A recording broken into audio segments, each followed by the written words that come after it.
What is up, guys, and welcome back to another video. And today we're going to be talking about 10 wrestlers who need to return at the Royal Rumble 2017.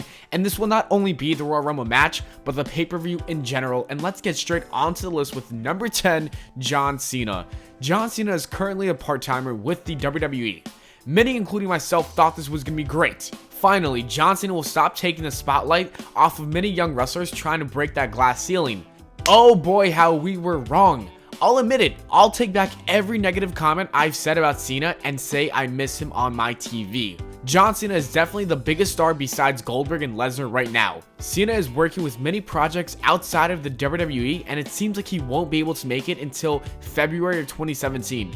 F that. I want to see a surprise return from the C Nation leader. Also, Cena is one of WWE's biggest draws, and adding him to the Royal Rumble event would do wonders for ticket sales, which is really needed. Number 9, John Morrison. John Morrison currently goes by the name of Johnny Mundo and is wrestling in the independent scene. But he has been talking about making a return to the WWE for many years now. John Morrison has always been a personal favorite of mine, and a return from him would be great. Especially with the brand split, Morrison returning would help make the mid-card division even stronger. Imagine him feuding with The Miz over the IC title, or even going up against Baron Corbin. There are many possibilities for Morrison if he were ever to make a return. Royal Rumble would probably be the best time to make a return. Number 8, Wade Barrett. There were reports a couple of months ago about Wade Barrett possibly making a return because they wanted to add depth due to the brand split. I think it would be a great move for WWE to bring him back. I was always a huge fan of Barrett and saw him as a future world champion. Unfortunately, due to many injuries, every time he was rumored to be given a push, his injuries put a halt to that. Thankfully, earlier this year, he left WWE on very good terms and even said he was open to possibly making a return in the future.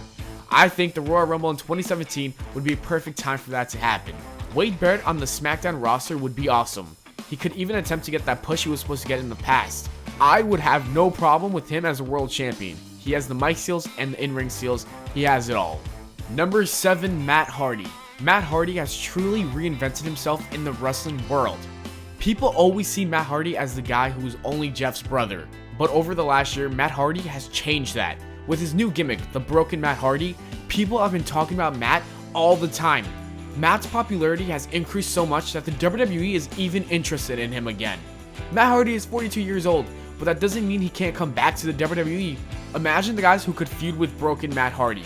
Finn Balor and the Wyatt family come to mind. Ultimately, Matt will probably not become the World or Universal Champion, but it only seems fitting if he retires where it all started. Number 6, Jeff Hardy. If WWE can bring back Matt Hardy, then they should most definitely get his brother Jeff Hardy to return as well. Before Jeff Hardy had to leave WWE due to drug issues, he was second in selling merchandise. Cena being number 1 if you guys were curious. Jeff Hardy has been missed from the entire WWE universe. We miss the Swanton Bomb and the spots where he would fall off of 20-foot ladders. Jeff Hardy said in multiple interviews that he wants to retire in the WWE. He did have an insane way he wanted to end his career, and it was pretty funny. He said he wanted to face Undertaker in a Hell in a Cell at WrestleMania, and even wanted to pull off a Swanton Bomb off of the cell on the announcer's table. Yeah, that's a little too much to take in, but this does mean he wants to come back. I think Hardy coming back is amazing news. Hopefully he can come back sooner rather than later. Number 5, Shelton Benjamin. Ain't no stopping me now. Oh god, I missed that song so much, guys. It's so catchy. Anyways, Shelton Benjamin was scheduled to make a return shortly after the brand split, and he was supposed to be a part of SmackDown Live. Of course, everybody was hyped and excited to see his return. And right before he made his return, they found an injury located in his shoulder, and they told him he needed immediate surgery. Shelton Benjamin is now recovering, and he's expected to be back very, very soon. What better than a Royal Rumble return in 2017? I personally would like to see him and The Miz have some beef in the Rumble, which would ultimately lead to a feud between them for the IC title. Benjamin's injury was very unfortunate, but it was a minor setback, and be ready for him to soon make his return. Number 4, The Undertaker. Undertaker is one of the GOATs in wrestling. It seems like this may be Undertaker's last WWE run, which is really upsetting. Although The Undertaker will most likely be facing off against John Cena in a very iconic match, Taker must return earlier. But who should he face? Well, that man should be the best wrestler in the world, who's also known as AJ Styles. Imagine AJ Styles versus The Undertaker for the WWE World Championship. That is a match many people want to see. Rumors are spreading that this will happen, and I really hope that they are more than just rumors. Number 3, Triple H. Ever since Triple H pedigreed Seth Rollins and helped Kevin Owens win the Universal Championship, many people wanted to see what would happen next with that feud. So far, it's almost been 6 months and there seems to be no Triple H in sight. I think the Royal Rumble is a great place to get this feud started again. I want to see Seth Rollins in the Rumble, and out of nowhere, Triple H comes out and eliminates him, and they get started with that feud. That would be pretty interesting, and that's all I got planned out for now. But don't worry, guys, I will be making a fantasy booking of the Royal Rumble, so you'll see how it all pans out. Number 2, Kurt Angle. I can't be the only person who wants to chant, "You suck at Kurt Angle's theme song. Kurt Angle is my favorite wrestler of all time, so I might be a little biased, but most people can say that Angle is one of the greatest wrestlers of all time. Angle has been rumored to make a return for many, oh my god, like how many years now? But some contract issues always prevented that from happening. But here's some good news before all you give up on him making a return.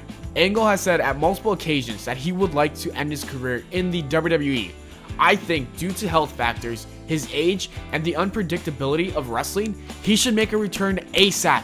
What if Kurt Angle suffers a career-ending injury before competing inside a WWE ring one last time? And number 1, Finn Balor. I miss Finn Balor so goddamn much. I tweet almost all the time on my Twitter how I miss him, where you could follow me at Pllana. But these tweets are usually my most liked tweets, which means I'm not the only one who misses him. Seeing Finn Balor win the title live at SummerSlam was a surreal moment, and seeing him drop it the very next day was like the most sad thing of all time. Like I literally felt like shit the whole night. Because of this, I want to see Finn Balor return and win the Rumble. Balor versus KO at Mania for the title is what I would do personally. Hell, they could even add Sami Zayn to that match, and it would probably be one of the best Mania matches of all time. Bottom line, I will start watching Raw again consistently once Balor makes his return. As always, thanks for watching the video, guys. I hope you all enjoyed. If you did, don't forget to leave a like and subscribe for more. Also, make sure to follow me on Twitter at Pllana. Check out my other channel, Official Life Facts, and I'll see you all later.